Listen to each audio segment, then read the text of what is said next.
What's up, guys? It's Jack from Achievement Hunter. I'm in Montreal, freezing my nuts off for you to check out some Army of Two stuff. So we're gonna walk around the city and see some cool things, and then go play some cool video games. So, hope you join me.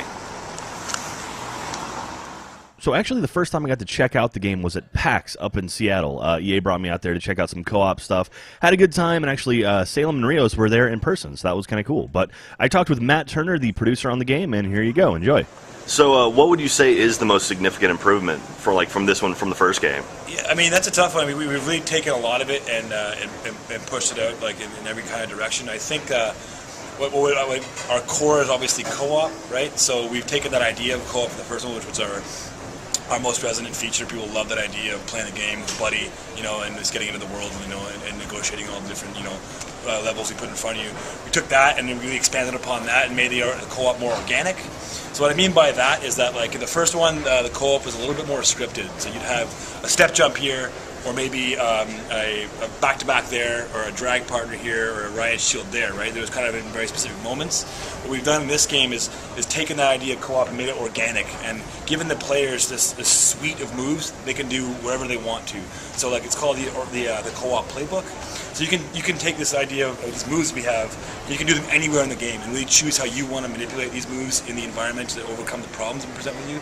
So you have co-op mock surrender, you've got hostage grabs, you've got co-op snipes, you've got tagging, you've got all these different these tools that are at your disposal all the time. So it really allows the players to choose and decide how they want to represent themselves inside the space. Cool. So that was kind of cool, and there's Salem and Rios giving themselves a fist bump like they should, and here they are actually playing their own game, which was kind of trippy. But shortly thereafter, I went to Montreal, and it was snowing, and that's horrible, and then there's no ninja chopping of birds, because they love their birds in Canada for some reason. And then here's a Tim Burton subway. I don't know. It looked like a Tim Burton thing. And this is our spaghetti mess that was our network setup in the hotel we were playing the game at. It's pretty cool. We got it up and running. Got to play some multiplayer, play some Extraction, actually, which was a lot of fun. And I got a chance to talk to the multiplayer producer, so enjoy. We expand the multiplayer into 4 modes. The first one was one mode. Was a very good mode. It was called Warzone, and it was a series of little objectives that you need to accomplish in a given time to succeed either on defense or on offense. So we kept that mode because it's a proven formula. It worked well. But then we kind of thought, yeah, this is special. This is different, and we wanted to bring back the idea of simplicity. You log in, you know what to do, you know the modes, and you just play. So Deathmatch was the first one we thought about. Since we're a co-op game, it didn't make sense to be either all single player, one versus all, or team-based, the red versus the blue. So we came up with this idea of having co-op deathmatch. Co-op deathmatch is 2-player, a partnership, working together to be on the top of the leaderboard. And the third mode we have is called Control. Control is similar to other modes that exist out there, like Annex or King of the Hill, but at the same time it's slightly different. It's team-based. You need to get to a control point, hold it for a certain time to capture it, and then defend it until you score 1 point. And both teams are trying to do this. So it's a lot of back and forth on the control point.